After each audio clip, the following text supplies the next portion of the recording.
mid's support. Special actually runs gold per 10 on Quince and on Seals, and then we'll still get an early point in Starcall and Soraka and play a bit aggressively. So there's a lot of different styles available there, a lot of different options to these players, and they kind of pick whatever they're comfortable with, whatever kind of wins them their games. Yeah, and there's some very good pings coming out from Absolute Legends there. Although they don't have a ward on Wraiths, their mid Celiver said, hey guys, TF just went towards Wraiths. He's getting in range. You might not want to initiate on that because they're going to have Alex there in a second. So very good map awareness there by Absolute Legends. They would not have been able to initiate mechanically on that fight. And it looks like a quick dash in. The stun up, and here comes TF. He's going to force a very nice port in from Destiny, forcing Absolute Legends into the turret. He has taken damage within the last 10 seconds, so it is going to be a kill for them, but he dives into the jungle here, and it looks like he is going to be able to make it out of range. They're getting the pings down. Celiver coming in on Karthus to possibly get a wall of pain down and really help him out, but it looks like he's going for the long way around, taking the high road. He's going to dive himself right past the front steps of the base and back into the Wraith side of the jungle. Here we do have Veggie to help him, and a quick back out. Beautiful job dodging a full Destiny and attack from Lee Sin. Yeah, that was a couple of really great moves. They had Karthus come over from the mid, start moving down towards Golem, and Casey ran immediately to the right, and they cut off. Right now coming out, Kog'Maw ulti down, Living Artillery down. That's going to give him vision on two members of Absolute Legends, even though they're in the bush, and it's not going to be enough to take it out. Great set of fights there. Darian burned his ultimate to show up to that top lane. So now both these top laners kind of making their way around the map entirely. You saw Aurelia kind of run across the entire base. Shen popping his ultimate to do the same. And looks like they're going to finally go back and reset here. You see a lot of farm going off in this mid lane. Twisted Fate and Karthus both breaking 100 minions and still pretty much tied here as well. So no major breaks there. You can see 4-2 in the kills, and the Dragon, of course, going down. We can compare some of these other lanes, 91 to 79 at this top lane. Oh my God. Going down bottom, so much damage, and the Ignite will tick off for the last hit. 3-0-1. That Shen now on a killing spree. A very big contributor in this game, you know, having that ultimate to show up down to the bottom lane and then kind of staying there and saying, you know, we can force a battle out of this, let's keep going. And they picked up that kill on Graves. That was really, really good. Yeah, the map awareness right now, like I said, the movement of Darian and Alex are going to be so huge on Shen and TF. We've only seen Requiem really come into play once, and he's not able to really get the damage he needs to start the fights or really end it. It's only been the one kill on Nunu, and he was already very low. Yeah, so we're seeing some attempted counter jungling here from Moscow 5. Actually, Lee Sin mistimed his damage, and Olaf stole it with Undertow. So some phenomenal timing there from Veggie to bring at least that one back. And now Twisted Fate, Alex is going to move over and say, yeah, you know, Twisted Fate's my favorite champion. I love having Golem buff, though. It gives me some nice mana. Pika's going to find him, jumping in. But there we go. Lee Sin saying, hey, that's my friend. You better not. Does land the Sonic Wave, but he will not chase in. Does not want to get in the melee wave of that melee range, rather, of that Karthus. So. Yeah, you can see the ping going out, say, don't do it. Wall of Pain is going to be right there for you. He just used Safeguard, so he would have been in a lot of pain. It wouldn't have killed him, but he wants to be able to stay in lane as long as possible with that red and blue buff. Looks like bottom lane being quite aggressive. We see Kog'Maw picking it up as Gosu staying in the face of Super. Looks like they are just trying to continue. That's a great place for them to farm right now. Pookie is more than happy to stay right there, getting a good amount of vision there from Living Artillery onto Tarek. That's going to allow them to be somewhat aggressive, but without vision right now of where Veggie has been, can they really afford to get aggressive? Well, that's what they're going to go for. I mean, ultimately, they have the time for it right now, although Olaf is coming down. It's a very smart choice by Veggie. And there's the stun off on the Genja, but now his stun is down, and Olaf is just now going to get in the range, and I think they would have spotted him too. Oscar 5 says, yeah, that's fine. They're going to keep going for this pressure here. Genja's going to rely on his early lifesteal with those 3 Doran's blades and just push onto this Graves. The early level advantage he had from those kills is really making it work for him. It looks like they are getting a ping down onto Shen. Maybe he says, I have enough damage if you have the Requiem up. So we'll see if they try to attack. They say no, and maybe you need to be in my lane until it gets pushed here. He's being forced, not forced to back, but going to back. Maybe he can finish his wit's end here. Probably get a nice item under his belt, but he just backed for somewhat no reason. He does have 1080, and that's going to be pretty nice for him. Actually, he stays in lane. The Dazzle going off onto Gosu. Wall of Pain goes down, but seeing LSGs come out with wild cards, they decide not to initiate on this one. The Blood Boil goes down into Alex as he was closest to the fight. Actually, and Kog'Maw, he was in range. And we will have this Dragon again going down, coming up at 2206. The next Dragon will be 5-2 now, 16 minutes into the game. Bit of a 3,000 gold lead in favor of Moscow 5 as they have been dominating once again the early game. Twisted Fate running towards the top, locks the gold card, pops his ultimate. He's going to try to get in range. And again, I think we've seen this one before. Oh, but they land the stun this time, and then it's going to be a kill picked up. And a nice combination there. And I like some of the foreplanning there. Alex actually locked a gold card before popping his ultimate, so he was sure to be in range and have that locked out and had no time to waste as soon as he got into that fight. And I like that idea to make sure he, the gold card is ready and he can immediately go for the pressure. Gosu taking a lot of damage down bottom. Genja trying to stay in this fight. Requiem goes down. They do live that one out. Shen coming down to help out though. Will he be able to get the taunt in time and stand united? Will force Absolute Legends out of that attack. He will get the taunt down onto Pook, but it will not be enough damage. Pookie style forced out of that. Darian has quite a bit of health right now. Alex kind of forcing himself into the Defile of Celiver, making him lay waste and keep Defile on. It's going to waste his mana down, and Alex knows he can take that damage. That's so soundly mechanically played there. Yeah, that was a really good move to kind of jump forward, lock the gold card. And of course, he has that early Sheen, and he went Mercury Trends as well. So he's hard to shake. He's got some magic resist as well. 73 magic resist with all the runes and masteries and items kind of put together. So he's just, having a really good time in that. With Golem buff, he's able to spam very, very fast. That has actually now just worn off.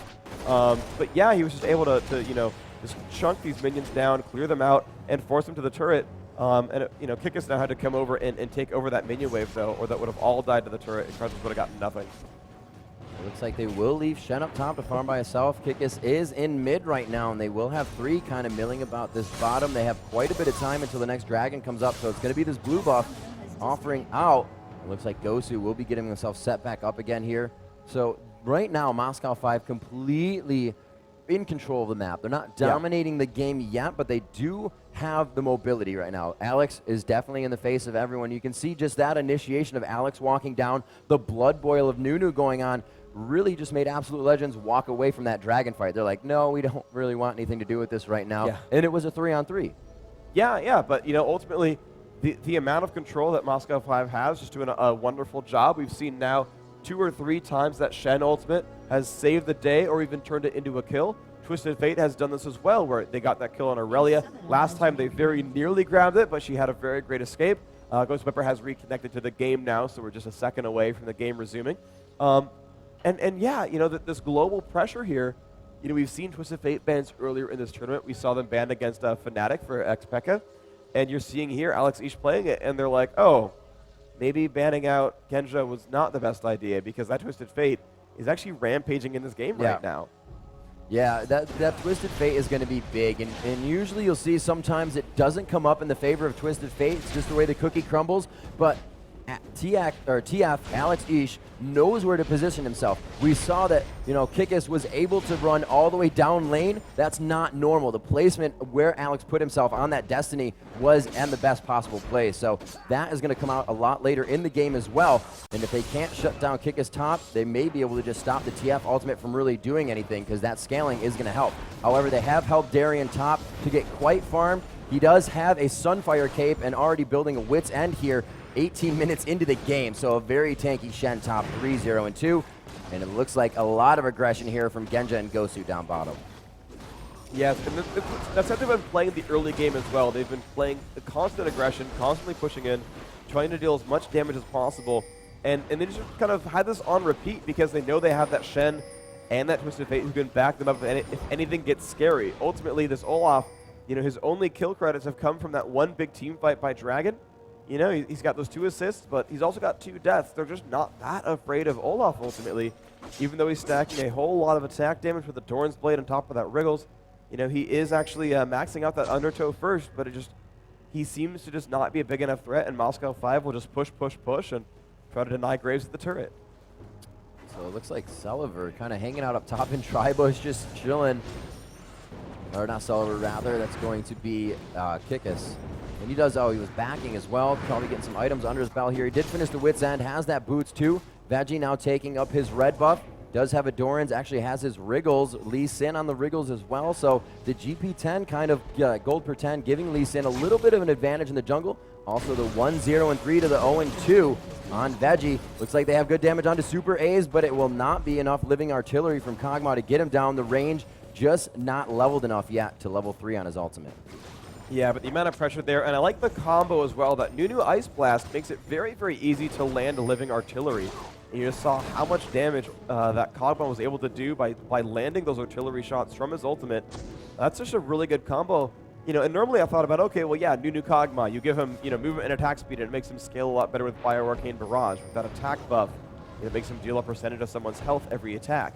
But also the slow into the ultimate is a really good lane bruiser comp. You get to say, hey, you know, you're fighting against us, but we have the ability to kill you if you kind of overstep your bounds. And I hadn't really thought about that, but it's a really phenomenal choice. You know, and it almost kind of equals that matchup of Janna and Kog'Maw as well. You're getting a little bit of extra damage, but it's from attack speed, and you're really getting the slow still as well from Frost. Yeah. And not the Howling Gale. So it's still a great combination, and really comes out to be a stronger combo as we're seeing played here.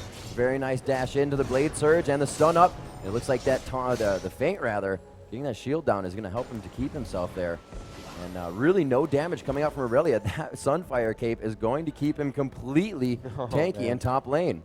Yeah, looks like another pause coming out here. Not quite sure. Actually, it's Ghost Pepper reconnecting again. I'm not quite sure what problem he's having. Issue. I don't know, but you know, they're still in the driver's seat this game, 6-2. He has been fighting in these games, so it's clearly not omnipresent there. Yep. But you know, we're gonna find out what the issue is. But you know, we're still seeing Moscow 5 come up, and they're up 4 kills. They're up almost 6,000 gold. It's 30,900 to 25,000 in gold. Yeah. So they have snowballed a bit of an advantage. And if they really play the farm game, of course, they have that Twisted Fate passive where every time you last hit a minion or a champion or something like that, you do get 2 free gold.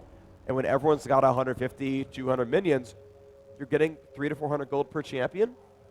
That gets pretty good pretty quickly. You're going to get farmed a lot more than you normally would, and you've got a lot of really good clearers and a lot of really good late game champions. Twisted Fate is able to crush the minion waves down very quickly. Kog'Maw wants every bit of gold he can to scale throughout the game. There's a lot of really good options there. Well, you know, Alex Ish also going for that fast Lich Bane right off the bat. Yeah. Just absolutely going for that card choice, slamming in that damage. The front end burst is going to be huge. And then if you go to focus him, they say, hey, we have Shen ult. We also have Shen ult, and then Shen's in there to peel off, as well as Lee Sin to safeguard and peel people off as well. So they have a great team comp for initiating fights, even though there are a lot of melee or attack range champions banned out by Absolute Legends, all 3 range champions. Yeah, and Genji, of course, still doing phenomenally. Yeah. You know, he's scaling throughout this game. He's gotten, let's see, look at that build, 3 Dorns into the Zerg Greaves, and then he grabbed Infinity Edge. So 21 minutes in, and he's already got an Infinity Edge for himself. He is far ahead of this Graves, who has that same Berserker's Greaves, those same 3 Dorans, and he's got Zeal Pickaxe. And that's not quite on that same level. You know, he's down 40 minions. He's down basically 3 assists because they both have 1 kill. Ghost Pepper has now reconnected to the game, so we are not far away again from this game coming back up. But yeah, I'm just seeing incremental advantages everywhere for Moscow 5. They're winning in minions in pretty much all of these lanes, only by 20 in some, but by up to 40 in others. And then you're seeing them, you know, bring out advantages on kills and advantages on dragons. They've got 1 turret kill. They've killed that top turret. So they are driving this game right now. Now on the other side, though, Olaf, Graves, Karthus, and Aurelia all have extremely good late game scaling, and they might outscale, you know, Shen and Lee Sin and co. Yeah, and if you look at this bottom, we were saying that, you know, Graves is not going to do as much damage. They get the smoke screen out, and it looks like they will go for the attack here, but the damage is just so great. Wow, coming off an Agenja, they get the exhaust down. A Cathian surprise to do true damage. Can he get there in time? A beautiful Absolute Zero will secure the kill.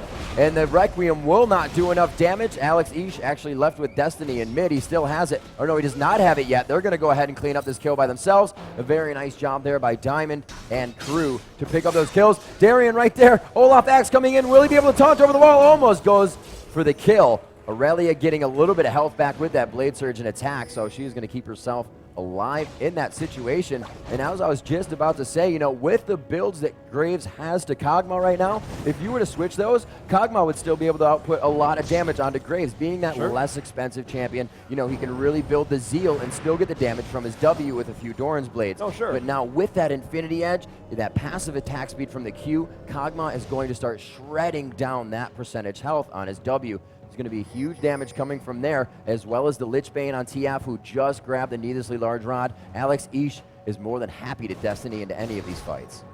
Yeah, but we're seeing an early Dragon attempt, and then Diamond says, actually, I'm going to back off right now. I want to just get around to my team. Quite close. A little bit of acrobatics, but now Absolute Legends are going for an attempt on this dragon, and Moscow 5 are not very close to try this. Now, their ultimates are up, though. Twisted Fate and Shen can both show up in time. A lot of movement speed here for Alex. They're going to go in, and they will not get the Baron steal. Absolute Legends will have it, and here comes the pressure. Alex trying to get the kill onto this Karthus, but he is not liking how this fight is turning out. He's trying to run away, trying to get away as fast as possible. Diamond's going to put on the shield. They're still trying to escape. Karthus actually still in the back lines, and there's the first kill being picked up and a second kill being picked up. A double kill for this Shen. Aurelia tries to catch one up for himself, but this is not looking good. The ult comes off, and he's going to teleport into the back lines, and a double kill for Twisted Fate. Oh my god. Absolutely great aim, and Moscow 5, that looked scary, but they picked up 5 for 0. 5 for 0 in a very scary situation. That was some amazing play. Ghost Bever broke, or Alex East broke the game. That was just too good. So an amazing job there. And as I just said before, Alex East able to position himself amazingly with that Destiny. One wild card, gave him a double kill there. And that fight would have went completely different had Karthus not used his Requiem to not get any kills just the fight before. It was kind of just a deterrent to try and save Tariq down bottom lane, but Tariq was going to go down anyways. In that fight, look how much health they have. You would have gotten Alex East down as well as Diamond. That's a fight win right there. You would have had both live behind the turret. Requiem was necessary in that fight and was used unnecessarily previously just a few seconds before. That was really unfortunate for Absolute Legends. Well, it did help them get the kill on to Shen earlier. When Aurelia and Lee Sin, Aurelia and Olaf, there it is, had that 2 versus 1 against Shen. They did pick up that kill. He didn't die fast enough for Karthus to pick up an assist off of that. But yeah, so it was a little bit helpful there. But that is one of the downsides of that Karthus. He has a big global presence, absolutely. But like all global ultimates, the cooldowns are very, very long. It's more than 2 minutes at early ranks. It kind of scales down to maybe about 120 seconds at the end there. And so if you're Moscow 5, or if Dragon happens to spawn in time, the quicker you can get into those fights, the quicker you can recoup after a Karthus ultimate if it doesn't set you back too far. That's very, very important. You're fighting a champion with one of his key tools still on cooldown. And that's what Moscow 5 ended up doing. Now, I don't think it was necessarily on purpose to say, hey, guys, we should fight because Karthus ult is down, but it is a drawback that Absolute Legends had to know on their own end. They said, hey, guys, Karthus ult is down. It's going to be a little bit scary. Our big cooldown ultimate is not ready yet. This fight's going to be a bit harder than it normally is. Yeah, they were able to get in there, and they did a ton of front-end damage, and they pushed everybody out. But I think Moscow 5 actually realized somebody must have said, guys, they're not working with Requiem right now. We can get back into this fight. And it's at that point when your cooldowns come back up and somebody has the sliver of health and you know they're the target, you can kind of mitigate that and say, probably get out of here a sliver of health. Let's go for this. And, it worked out for him. So let's see. We're going to have the players coming through. It actually does seem that we do have a small computer issue on Ghost Pepper. His computer overheated a bit, so we might swap him out for a new box. But, of course, the game is still secure. And 13-4 into the game and 8,000 gold in the lead. Moscow 5 do look like they're going to be in the driver's seat. And with the game paused, once he gets back in, he's really not going to miss any time. He's just kind of walking with his team. Blood boil on a friend. Shouldn't be too big of a drawback. But, of course, we have us here in front of you, in front of the camera. Hi, DreamHack. How you guys doing at DreamHack, by the way? And, guys, if you like Joe Miller and D-Man, don't forget to check them out here in the second row. Yep, they're wearing their tank only and support only shirts. They are happy to sign autographs and take pictures. Oh yeah, man. We live for this, of course. It's fun being in public and having a lot of people come say hi. You guys are awesome. Thank you very much for coming out. For sure. For the games as well as for everything. You guys are absolutely great. We're here because of them.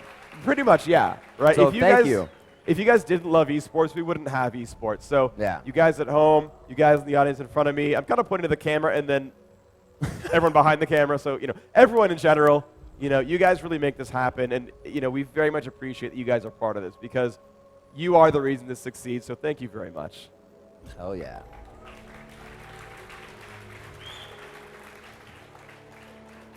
So Moscow 5 giving us quite an aggressive game so far. Absolute Legends coming in here, Karthus coming into play a few times, not as much as we've seen before, and this is that portion of the game where it's kind of like, we may need to ban it out against them because our team composition was so aggressive early. Karthus isn't being able to do what he did in other games. He is really being a zombie Karthus this game, trying to get himself into the fight and then waiting to die to throw off that ultimate and hopefully not frogging it. Yeah, of course. And you know, right now, though, that it is still, of course, on cooldown, so Yep. we can't make that mistake just yet. About the time he respawns, it will probably be back up for him. Yep. So now it looks like this late game is looking really good for Moscow 5. That Kog'Maw, 2-1-7 right now, 175 minions. And, you know, he's done well in lane, and he's doing well overall. And actually, we are now unpausing, so it looks like our game is going to be back underway here. And Moscow 5, like we saw last time, going for the attempted Baron. Yep, they do have a lot of damage coming out here. It looks like, yeah, they are going to chunk this down, especially with Kog'Maw. Just on that W, the percentage health of Baron is going to drop. They have the Infinity Edge and the Lich Bane hits from Alex coming in as well. You can see him just throwing out any card that he wants. Blue, yellow, red, just trying to get that damage down. They still have 2 down on Absolute Legends side, so this Baron is going to be very nice for M5 with the lead that they currently hold. Alex picking up a few more gold here. It is 179 equal CS between Genja and Alex. Or no, between him and Darian. Very nice job. Alex at 226, highest CS in the game. So they are making sure they are up in gold and up in advantage in every aspect right now.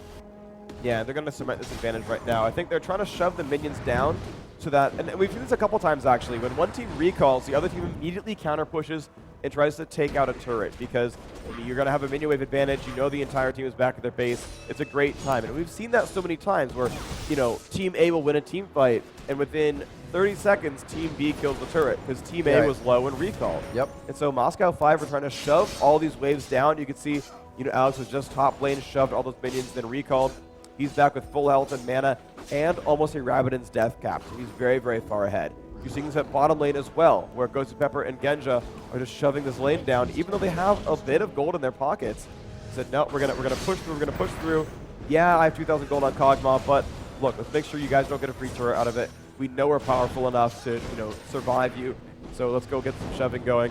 And we see Moscow 5, again, with 2 globals, going to shove mid, and they can support Kog'Maw if they need to. Chunking that turret down. They're getting initiated by 5 here, and a great dash out is going to blow one out. Veggie goes for Ragnarok, and he will not even be able to use it for anybody. Darian, kind of more than happy to go down. He is the tank, but he keeps himself alive with a bit of a safeguard shield. He does finally go down, 1 for 1 so far in the fight. Gosu focusing onto Aurelia, and they are able to drop him down as well. Diamond coming up with a kill and 4 assists for the team. Requiem here to come out, not doing too much damage, and they are still aggressing on the fight. Kikis now to run back to top lane. There is no turret there. His ward is there for vision, so he can kind of break out of this one. Kikis putting his Nikes on and trying to lace up out of this. They don't want to chase, and they're like, remember what happened last time? We're not going to catch this guy. They're going to go ahead and start denying that jungle. However, Absolute Legends does have complete vision of their own jungle. Pink wards, vision, or regular wards all the way down around. You can just see that top side all the way to that Baron brush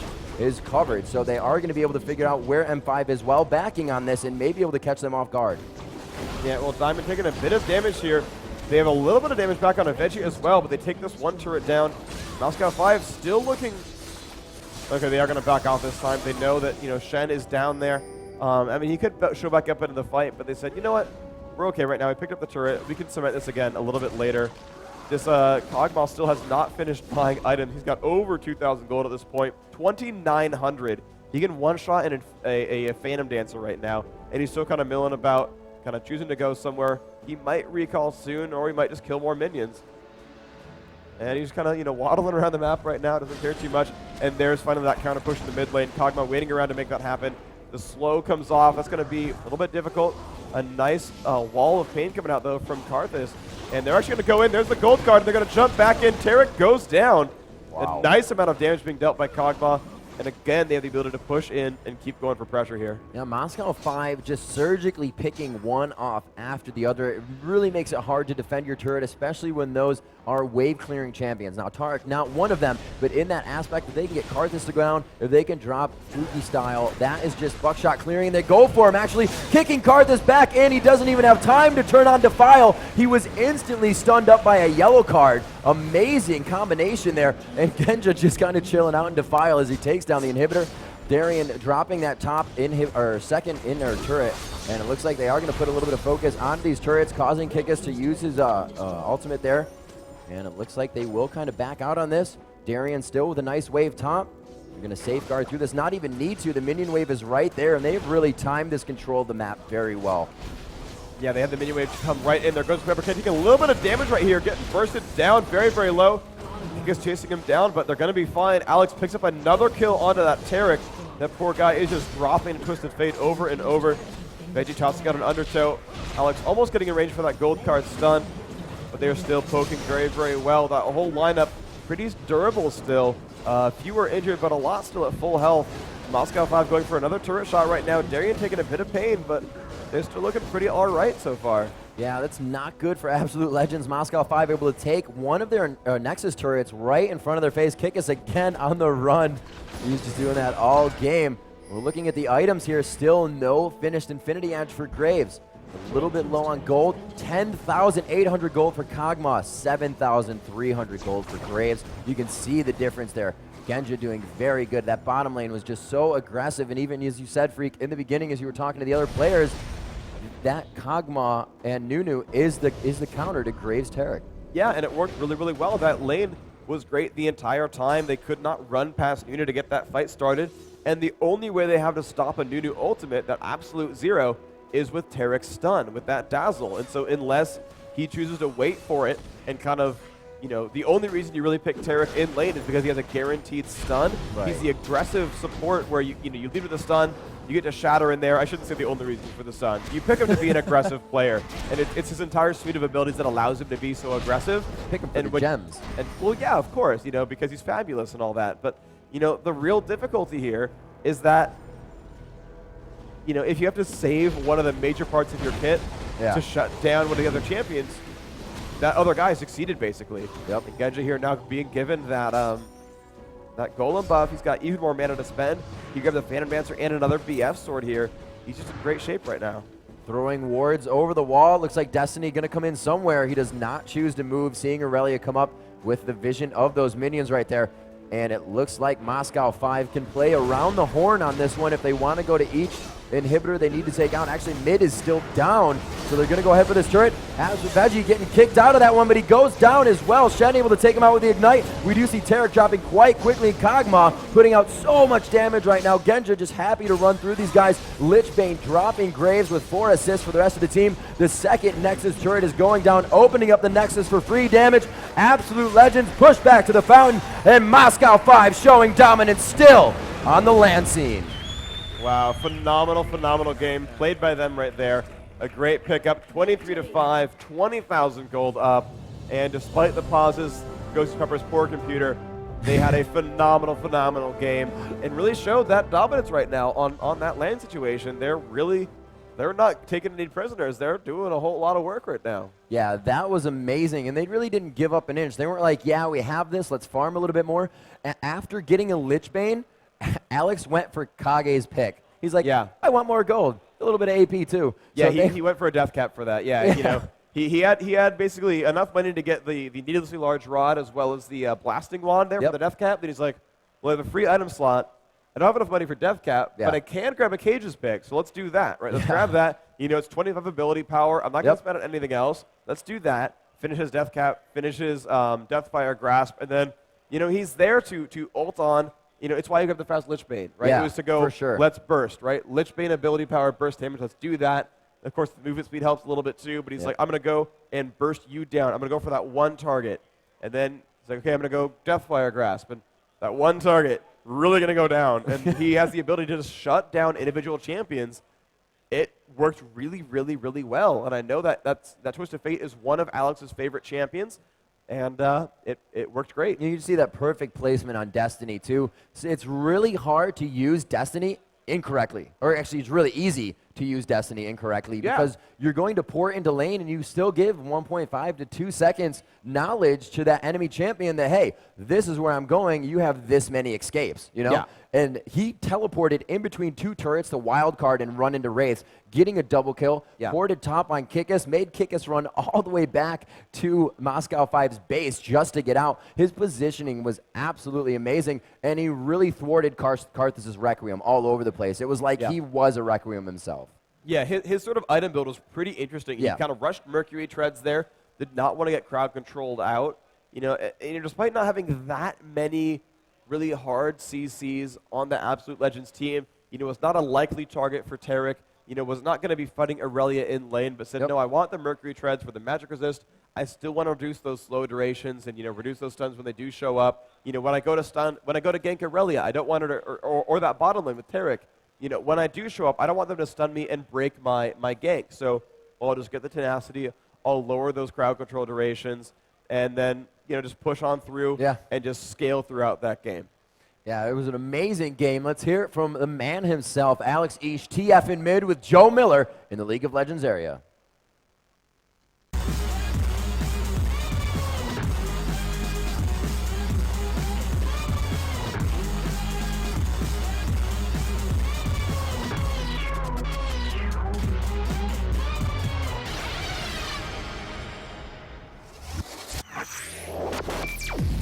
So joining me here in the player area is none other than Alex Itch. First of all, Alex, congratulations on the first win. Tell us a little bit about the game and how it went from your point of view. Game wasn't that hard. I mean, we gave enemies pretty strong pick, but the first gank at top, like Olaf was totally shut down after first blood, and Aurelia was pretty shut down too. So Shen got a lot of advantage. And then we got a lot of globals, so we could effort just jumping all over the map, and we just took objectives and dominating whole game long. So this is the first time we've talked to you this tournament on the stream. A lot of people were expecting Moscow 5 to be probably the big favorites here, but what a lot of people don't know is how much preparation you actually did for this event. How much training did you actually do? We trained a lot. We were not like training new strategies. I think we were more like getting our form back because we were not participating that good lately. We played a lot of small tournaments with like several success. I mean, sometimes we win, sometimes we lose. But now we're like ready to win, to dominate. And what about the other teams in your group? Because you've just overcome Absolute Legends, you've got to play CLG. And also Mebdi's Minions. Mebdi's Minions is actually your next game. Do you know much about these guys? Are you a little bit worried maybe that they have no pressure, that they're such underdogs in the group? I know Yamata Cannon actually. We played with him a lot of dual rankeds. He is good top laner. But I don't think that I was looking at the game versus CLG, and I don't think that they they can win. But who knows? Maybe they will be top 1 this tournament. And what about CLG then? I mean, they're one of the big favorites. They qualified through the BYOC tournament, not the online qualifiers like yourselves. How dangerous are CLG to you and getting through this group? It's like if they win AL now and if we win MM, then we will be like out of the group anyway. And it's like I don't think neither they nor we care about who to play, Fnatic or Curse EU. They're pretty equal. So other than yourselves, who's the big contender for this event? Who's the strongest team other than Moscow 5? I mean, all 4 teams are good that I pronounced. Curse EU, Fnatic, CLG EU, and we.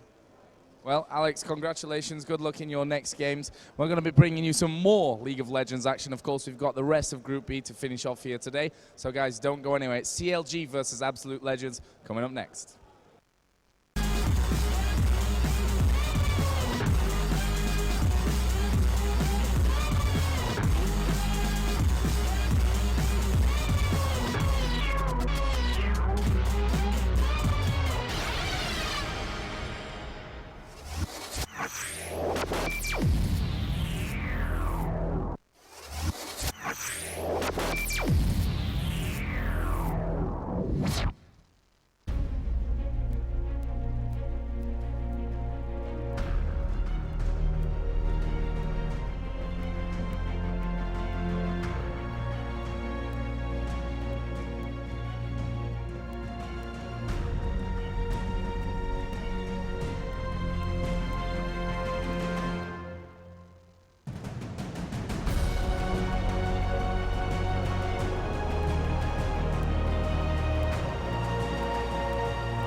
MSI